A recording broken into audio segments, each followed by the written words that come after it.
Mi hermana anunció su embarazo en mi boda para robarse la atención de todos, así que dejé que disfrutara su momento hasta que le revelé a su esposo que el hijo no era suyo, convirtiendo su anuncio en su peor humillación. Desde que tengo memoria, mi hermana siempre ha sido ese tipo de persona que no soporta no ser el centro de atención. No importa la situación, no importa la ocasión, no importa si la persona que está recibiendo elogios, afecto o felicidad soy yo, ella siempre encontrará la manera de desviar todo a su favor. De asegurarse de que nadie la opaque, de que su presencia sea la que predomine en la habitación. Crecí con la certeza de que nunca podía confiar en ella cuando se trataba de momentos importantes en mi vida. Si algo me hacía feliz, si tenía algo que celebrar, si de alguna forma la vida me brindaba un instante en el que podía brillar, ella aparecería con algún anuncio, algún drama. Alguna situación lo suficientemente llamativa como para que la gente se olvidara de mí y se volcara completamente a ella. Lo peor de todo es que nadie parecía darse cuenta de su patrón de comportamiento, o si lo notaban, preferían ignorarlo para no causar conflictos. No importaba cuánto me esforzara en planificar, en intentar que al menos una vez la atención se mantuviera en mí, ella siempre encontraba la forma de arrebatármela sin que nadie pudiera decirle nada. El ejemplo más claro fue cuando me gradué con honores, un logro que me había costado años de esfuerzo, desvelos y sacrificios. Aquella noche, mientras todos deberían haber estado celebrándome, aplaudiendo mi dedicación y acompañándome en mi momento de felicidad, mi hermana se apareció con su prometido y, en medio de la cena, levantó su copa con una sonrisa radiante para anunciar que acababan de comprometerse. La ovación que era para mí se convirtió en una celebración para ella. Mi madre, que hasta ese momento no dejaba de decirme lo orgullosa que estaba, se levantó emocionada para abrazarla. Mi padre pidió otra ronda de bebidas y los amigos y familiares que estaban allí pasaron de felicitarme a rodearla, pidiéndole que mostrara el anillo, preguntándole cómo había sido la pedida, preguntando cuándo sería la boda. Yo me quedé sentada en mi silla, con la beca que había ganado aún en mis manos, ignorada, como si mi logro hubiera sido nada en comparación con su gran noticia. Lo peor es que ni siquiera fue una coincidencia. Me enteré después, por su mejor amiga, que su prometido le había dado el anillo 3 días antes, pero ella decidió esperar y hacerlo público el día de mi graduación porque, según sus propias palabras, así habría más gente reunida y sería más especial. Ese fue solo uno de tantos momentos en los que aprendí que, para mi hermana, su felicidad siempre iba primero, incluso si tenía que pisotear la mía. Cuando conseguí mi primer empleo en una empresa reconocida, cuando recibí mi primer ascenso, incluso cuando me mudé a mi propio departamento después de años de ahorro, ella encontró la manera de arruinarlo. La vez que conseguí mi trabajo soñado, ella dijo que estaba embarazada. No fue sorpresa para nadie que 2 semanas después resultara ser un falso positivo, pero para entonces, ya nadie hablaba de mi logro. Todo había girado en torno a su supuesta maternidad, en torno a sus emociones, en torno a la montaña rusa de sentimientos que, según ella, estaba experimentando. Lo peor es que mis padres, en lugar de notar el patrón evidente de sus acciones, se limitaban a excusarla. Decían que yo exageraba, que no podía estar celosa de mi propia hermana, que debía ser más comprensiva, que era normal que la gente se emocionara por noticias como las suyas. Con el tiempo, entendí que no importaba lo que hiciera, jamás podría ganar contra ella porque nadie quería darse cuenta de lo que hacía. Cuando mi prometido me pidió matrimonio, supe, con absoluta certeza, que mi hermana haría algo para arruinarlo. No era una suposición. No era una paranoia mía. Era un hecho. Podía sentirlo en los huesos. Desde el momento en que compartí la noticia, noté cómo su sonrisa se tensaba, cómo sus ojos brillaban con una chispa de competitividad disfrazada de alegría fraternal. Dijo que estaba feliz por mí, que no podía esperar para ayudarme a planear la boda, que estaría a mi lado en cada paso del camino. Pero yo la conocía. Sabía que su mente ya estaba trabajando, buscando la forma de convertir mi momento en el suyo. Sabía que no permitiría que tuviera un solo día donde la protagonista fuera yo. Y tenía razón. El día de mi boda, cuando todo estaba saliendo a la perfección, cuando por fin pensé, aunque fuera ingenuo de mi parte, que quizás esta vez no encontraría la manera de arruinarlo, ella lo hizo. Durante el brindis, justo cuando los invitados levantaban sus copas para celebrar la nueva vida que mi esposo y yo estábamos comenzando juntos, mi hermana Con una mano sobre su vientre y la otra sosteniendo la copa de champán, se puso de pie y dijo con una sonrisa radiante que tenía algo que compartir con todos. Voy a ser mamá. El silencio que se produjo fue breve, apenas un par de segundos, antes de que estallara en vítores, aplausos y exclamaciones de sorpresa. Mi madre, con lágrimas en los ojos, corrió a abrazarla. Mi padre le palmeó la espalda con orgullo, mis tías y primas se apresuraron a rodearla, preguntándole cuántas semanas tenía, cómo se sentía. Si ya sabía el sexo del bebé. Mi boda, el día que debería haber sido mío y solo mío, dejó de ser importante en el instante en que ella abrió la boca. Nadie me miró. Nadie pareció notar que mi sonrisa se había congelado, que mi mano apretaba con fuerza el tallo de mi copa, que mi esposo, sentado a mi lado, me miraba con una mezcla de incredulidad y enojo. Ella se salió con la suya, otra vez. Pero esta vez, yo ya estaba preparada. Porque lo que mi hermana no sabía, lo que no podía imaginar, era que yo ya sabía la verdad. Sabía algo que ella jamás esperaría que yo descubriera. Sabía que su hijo no era de su esposo. Y me aseguraría de que lo descubriera de la manera más humillante posible. Actualización 1. Han pasado varias semanas desde la boda y, como era de esperarse, mi hermana sigue disfrutando del efecto de su gran anuncio. No hay día en que no publique en sus redes sociales alguna actualización sobre su embarazo, fotografías de su incipiente pancita, historias en las que su esposo la colma de atenciones. Imágenes de los regalos que ya ha comenzado a recibir de la familia. Todo el mundo está embelesado con la idea de su maternidad, y por supuesto, nadie parece recordar que el evento en el que decidió revelar su hermosa noticia era mi boda. Mi madre la llama todos los días para preguntarle cómo se siente. Mi padre ya ha comenzado a hacer planes para convertir una de las habitaciones de su casa en un cuarto de juegos para su futuro nieto, y su esposo, su esposo. Me cuesta mirarlo sin sentir lástima. Lo veo en las reuniones familiares, irradiando una felicidad genuina, hablando sobre el bebé con una ternura que solo hace que mi determinación se fortalezca. Él no merece esto. No merece que su vida entera esté construida sobre una mentira, que su esposa, la mujer con la que hizo votos de amor y fidelidad, lo esté engañando con la sonrisa más dulce y cínica del mundo. No merece ser el único que no sabe la verdad, el único que no ve la farsa en la que está viviendo. Pero la venganza no es cuestión de impulsividad. No es cuestión de soltar la verdad en el momento en que la descubres y esperar que el mundo se desplome de inmediato. No. La venganza requiere paciencia. Requiere cálculo. Requiere asegurarse de que, cuando todo caiga, caiga de la manera más dolorosa y definitiva posible. Y yo estoy dispuesta a esperar. Porque yo lo sé todo. Mi hermana cree que su secreto está a salvo. Cree que su infidelidad fue un pecado perfectamente escondido, que nadie jamás se enterará de que el hijo que está esperando no es de su esposo, sino de ese hombre con el que la vi entrar a un motel hace poco más de un mes. La misma persona con la que lleva tiempo intercambiando mensajes en secreto, con la que se encuentra cuando dice que va al médico, con la que ha construido esta burbuja de traición que, hasta ahora, le ha funcionado sin problemas. Lo que ella no sabe es que yo lo vi todo.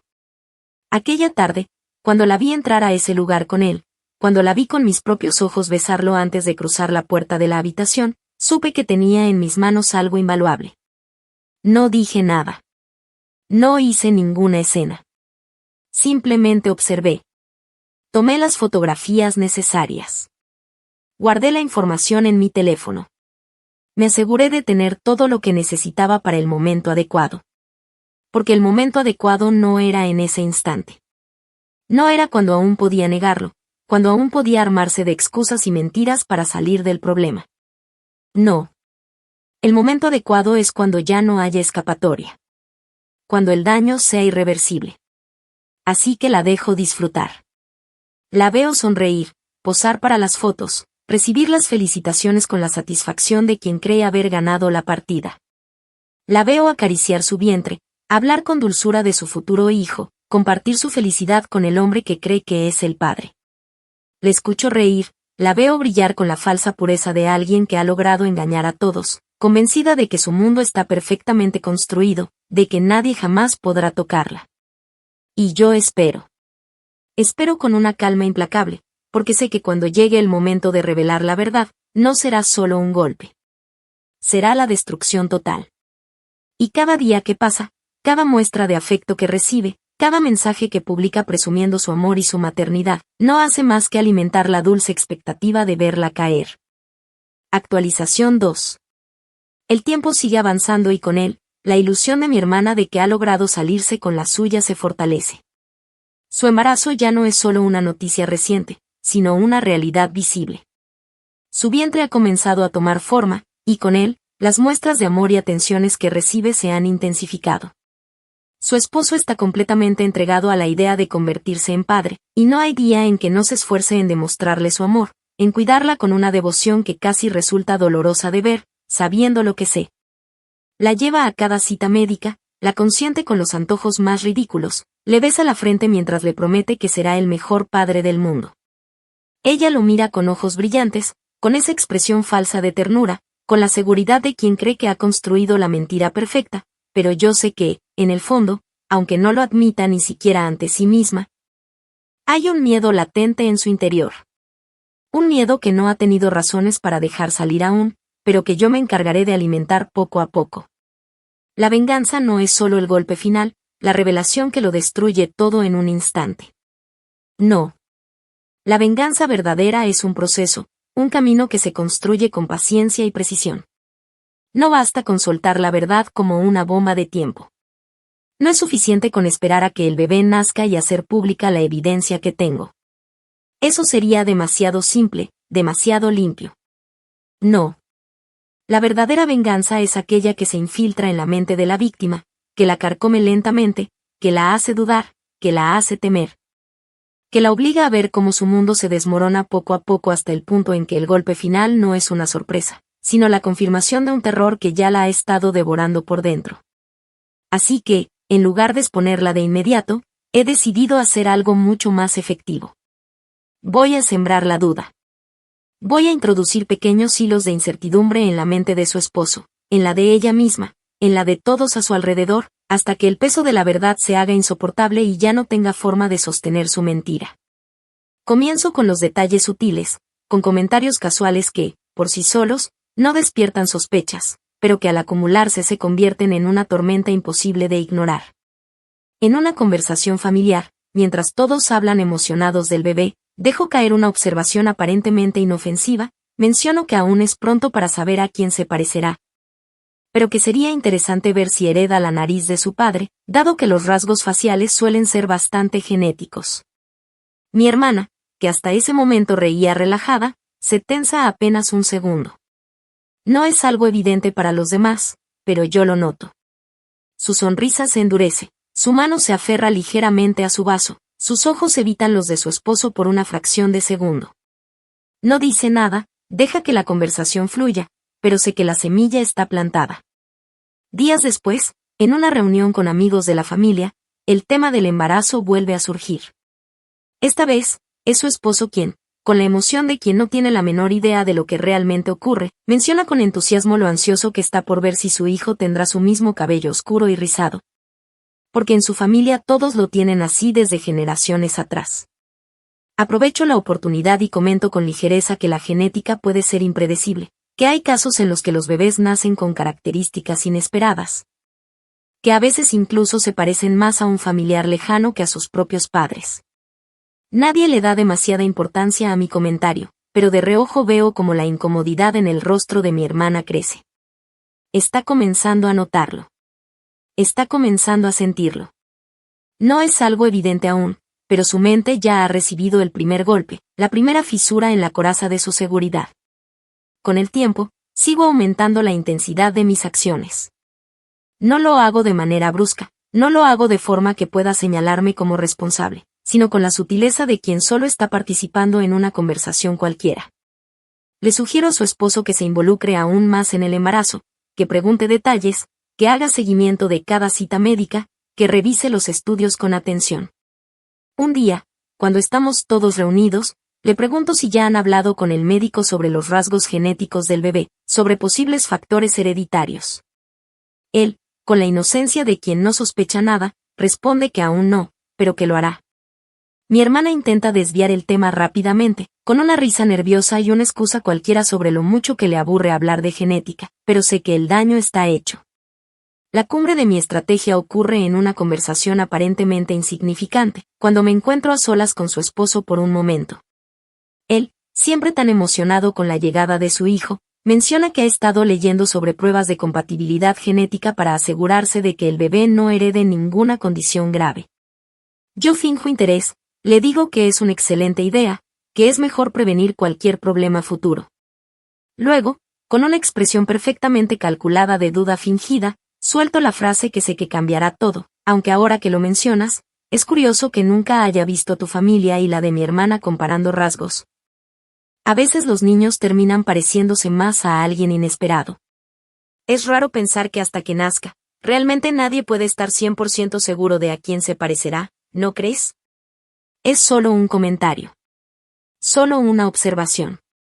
Pero cuando lo digo, veo el momento exacto en que la duda se planta en su mente. No es una gran reacción. No se alarma, no se preocupa de inmediato, pero su mirada se nubla apenas por un instante, como si de repente hubiera considerado una posibilidad en la que nunca antes había pensado. Se ríe, niega con la cabeza, dice que no tiene dudas, que su esposa jamás le haría algo así. Yo asiento, sonrío con naturalidad, cambio el tema como si no le diera importancia. Pero sé que ya está hecho. La duda está ahí. No pasará mucho tiempo antes de que empiece a notarlo, antes de que cada pequeño detalle que antes ignoraba comience a parecerle sospechoso. Y cuando ese momento llegue, mi hermana estará completamente indefensa. Actualización 3. El proceso de destrucción avanza con la precisión de una obra meticulosamente calculada. La semilla de la duda ha comenzado a germinar en la mente de su esposo, creciendo en silencio, enraizándose en lo más profundo de su confianza. Ya no es el mismo hombre que sonreía con ingenuidad absoluta cada vez que hablaba del bebé. Ahora hay algo diferente en él, una inquietud apenas perceptible que se manifiesta en pequeñas acciones, en preguntas sutiles que antes no hacía. En silencios prolongados cuando su esposa menciona con entusiasmo detalles sobre su embarazo. Mi hermana aún no se ha dado cuenta del cambio, demasiado confiada en la solidez de su engaño, demasiado segura de que su mundo sigue intacto. Lo que no sabe es que la grieta en su fachada ya ha comenzado a expandirse.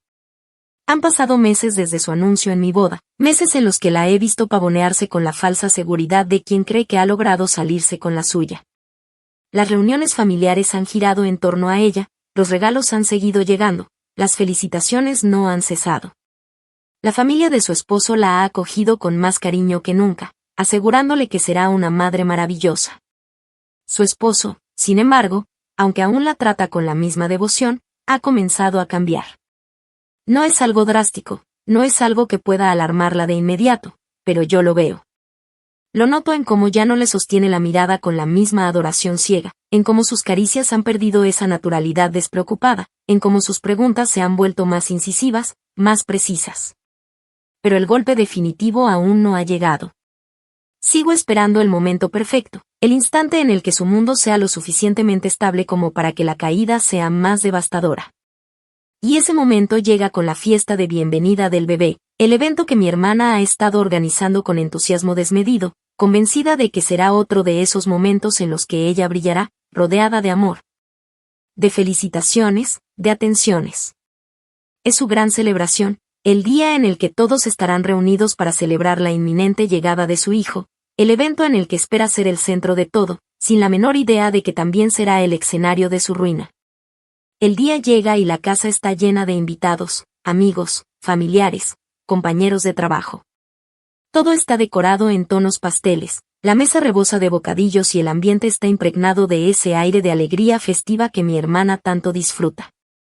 Ella se pasea con su vestido cuidadosamente elegido, con la mano sobre su vientre, recibiendo los elogios de todos, respondiendo preguntas sobre el bebé, sobre el nombre que han elegido, sobre sus planes para el futuro.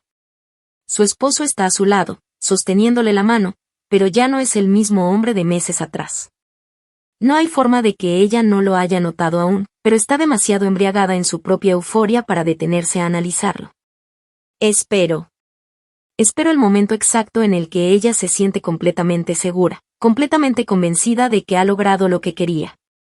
Y entonces, Su esposo se pone de pie. El murmullo de las conversaciones se apaga poco a poco cuando él se aclara la garganta y levanta la copa que tiene en la mano, con la mirada fija en su esposa. Su tono es sereno, controlado, con una calma que hace que el aire en la habitación se sienta más pesado de lo normal. Dice que quiere agradecer a todos por estar allí, que quiere expresar lo feliz que ha sido en los últimos meses, que quiere compartir con ellos lo que ha descubierto recientemente. Mi hermana, aún sonriendo, lo mira con curiosidad, ajena a la tempestad que está a punto de azotarla. Y entonces, con una expresión imperturbable, suelta la frase que sepulta su mundo. Solo quiero agradecer a todos por venir hoy. Y también quiero agradecer a mi esposa por darme el regalo más grande de todos, la libertad.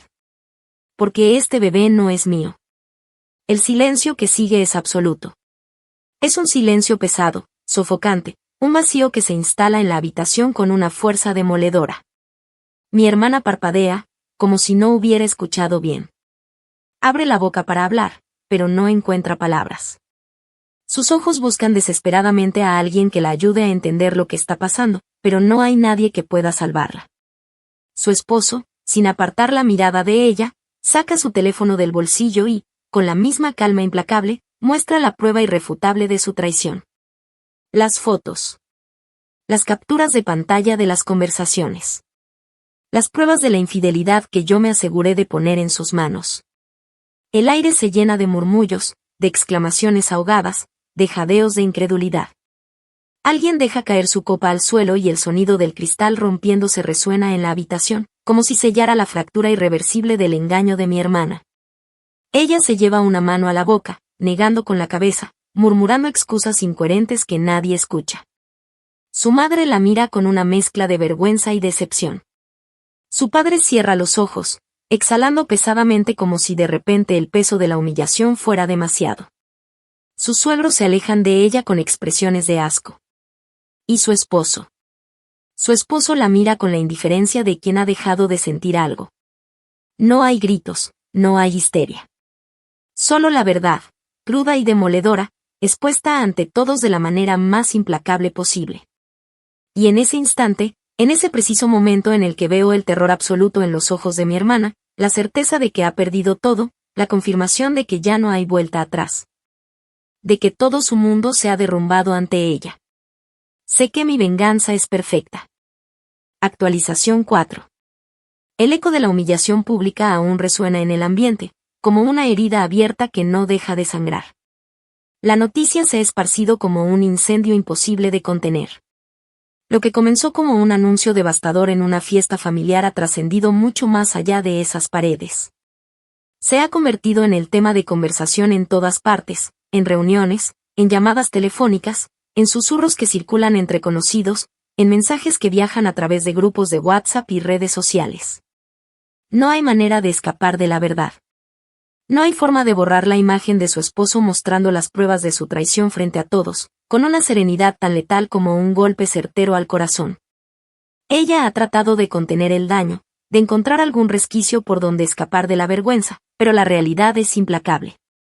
Su esposo no le ha dado tregua. No le permitió explicaciones, no le concedió la oportunidad de inventar excusas. Esa misma noche, después de que todos los invitados se marcharon, él simplemente se dirigió a su habitación, sacó sus pertenencias y le dejó los papeles de divorcio sobre la mesa. No hubo gritos, no hubo discusiones. Solo una despedida fría y definitiva. Le dijo que no tenía nada más que hablar con ella, que no permitiría que usara lágrimas o promesas vacías para intentar cambiar su decisión. Le advirtió que no intentara manipularlo con el bebé porque, legalmente, él ya había tomado medidas para desvincularse de cualquier responsabilidad. Y con esas palabras, la dejó allí, sola, en la casa que hasta ese momento había sido su hogar. Pero la pesadilla apenas comenzaba. Al día siguiente, su teléfono se llenó de mensajes y llamadas, pero no eran los de apoyo que seguramente esperaba.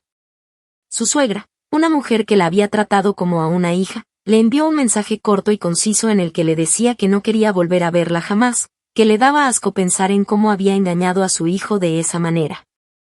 Sus amistades comenzaron a alejarse en silencio, algunas optando por la prudencia de no responder, otras enviando mensajes cargados de reproches. dejándole claro que la confianza que habían depositado en ella se había roto para siempre. Sus redes sociales, que antes estaban llenas de felicitaciones y comentarios dulces sobre su embarazo, se convirtieron en un campo de batalla. Algunos familiares, aún en estado de incredulidad, preguntaban qué había pasado, mientras que otros no se molestaban en disimular su repudio. Su nombre ya no estaba asociado con alegría o celebración. Ahora era sinónimo de vergüenza, de traición, de una mentira que había sido expuesta ante todos de la manera más humillante posible. Pero el golpe más doloroso, el que realmente comenzó a resquebrajarla, no vino de la familia de su esposo ni de las personas a su alrededor. Vino de nuestros propios padres. Si bien durante toda nuestra vida ellos habían sido indulgentes con ella, justificando sus actitudes egoístas, minimizando sus acciones bajo la excusa de que así era su personalidad. Esta vez no pudieron hacer nada para defenderla. Mi madre, que la había defendido hasta el cansancio en cada una de sus manipulaciones, simplemente la miró con los ojos llenos de decepción y le dijo que no tenía cómo justificar lo que había hecho.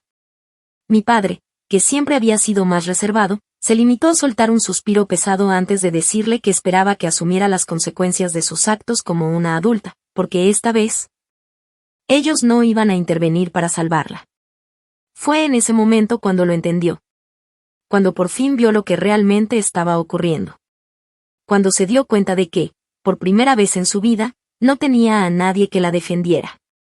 Siempre había jugado con la certeza de que podía salirse con la suya porque el mundo a su alrededor se encargaba de amortiguar sus caídas, porque siempre había alguien dispuesto a excusarla, a minimizar sus errores, a recordarle a los demás que era su hermana, que era su hija, que era su amiga y que por eso merecía segundas oportunidades.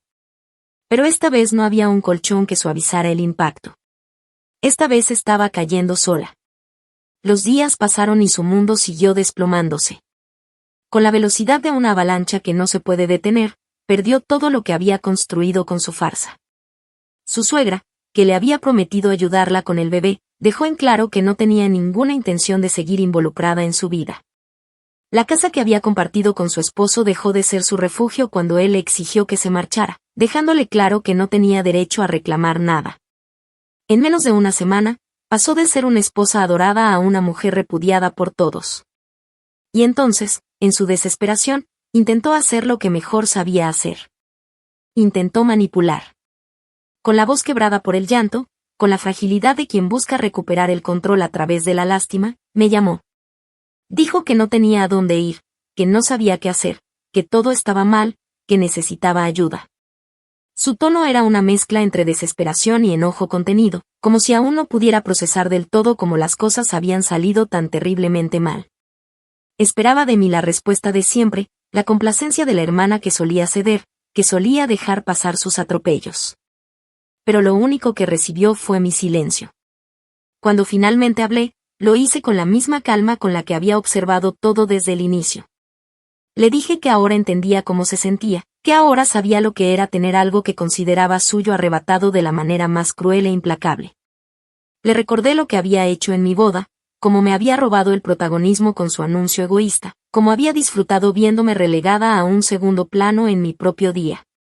Y luego, con una frialdad que sé que la atravesó como una daga, le dije que la diferencia entre lo que ella me hizo y lo que yo le hice era que, mientras su acto fue el de una niña caprichosa que buscaba atención, el mío fue el de alguien que sabía exactamente cómo destruirla. No esperé su respuesta. No le di la oportunidad de seguir suplicando. Simplemente colgué. Y supe, con absoluta certeza, que estaba exactamente donde debía estar, en el fondo del abismo que ella misma había cavado. Actualización final. El tiempo ha seguido avanzando y la caída de mi hermana ha sido más larga y dolorosa de lo que incluso yo había anticipado. Al principio, intentó aferrarse a lo poco que le quedaba, creyendo ingenuamente que con el tiempo la gente olvidaría, que de alguna manera podría reconstruir la vida que se había desmoronado ante sus ojos. Pero la verdad es que cuando alguien cae desde lo más alto, la sociedad no se apresura a ofrecerle una mano para levantarse. No. Se detienen a mirar, a murmurar, a disfrutar del espectáculo de su desgracia con una mezcla de morbo y desaprobación. Y eso fue exactamente lo que ocurrió con ella. Las semanas que siguieron a su humillación pública fueron un desfile constante de rechazos y desprecios. Su familia política, aquella que la había tratado con tanto cariño y respeto, la convirtió en una paria. Nadie en ese círculo volvió a dirigirle la palabra, nadie mostró compasión por su situación. Su exesposo, firme en su decisión de no permitir que su vida quedara marcada por su engaño, se encargó de que todo trámite legal avanzara con la mayor rapidez posible. El divorcio se resolvió en tiempo récord, sin disputas, sin reclamos, sin siquiera una conversación real. Para él, ella había dejado de existir. Intentó buscar consuelo en su grupo de amigas, aquellas mujeres con las que solía compartir su vida social, sus fiestas, sus conversaciones triviales sobre maternidad y relaciones. Pero en el mundo de las apariencias, la traición es una mancha que no se borra con facilidad. Muchas de ellas, por miedo a verse involucradas en su escándalo, simplemente la dejaron atrás, fingiendo que nunca la conocieron. Otras fueron menos sutiles y le dejaron claro que no querían relacionarse con alguien que había destruido su propio matrimonio con una mentira tan ruin. En casa de mis padres, la situación no fue mejor. Aunque en el pasado ella siempre había contado con su apoyo incondicional, esta vez se encontró con un muro de indiferencia. Mi madre, incapaz de soportar la vergüenza de lo que su hija había hecho, evitaba hablar del tema y se limitaba a atenderla con una frialdad distante. Mi padre, aún más severo, dejó claro que no toleraría ninguna queja, que ella era la única responsable de su desgracia y que no permitiría que convirtiera su hogar en un refugio de lamentos. Desesperada, comenzó a buscar trabajo, intentando recuperar algo de independencia, pero el mundo laboral tampoco le ofreció la redención que esperaba. Su reputación la precedía, y aunque nadie se lo decía directamente, siempre encontraba la misma respuesta fría y cortante. Gracias por su solicitud, pero en este momento no tenemos vacantes disponibles. Nadie quiere contratar a alguien cuya vida personal se ha convertido en un escándalo público. Nadie quiere involucrarse con alguien que carga con el peso de una mentira expuesta de la peor manera posible. Poco a poco, se fue quedando sin opciones. El golpe final llegó cuando intentó contactar al hombre con el que había arruinado su matrimonio, aquel con el que había traicionado a su esposo, el verdadero padre del bebé que aún llevaba en su vientre. Tal vez pensó que él la ayudaría, que, después de todo, tenían un lazo en común. Tal vez pensó que aún le debía algo. Pero la realidad fue mucho más cruel. Cuando por fin logró hablar con él, su respuesta fue clara y tajante.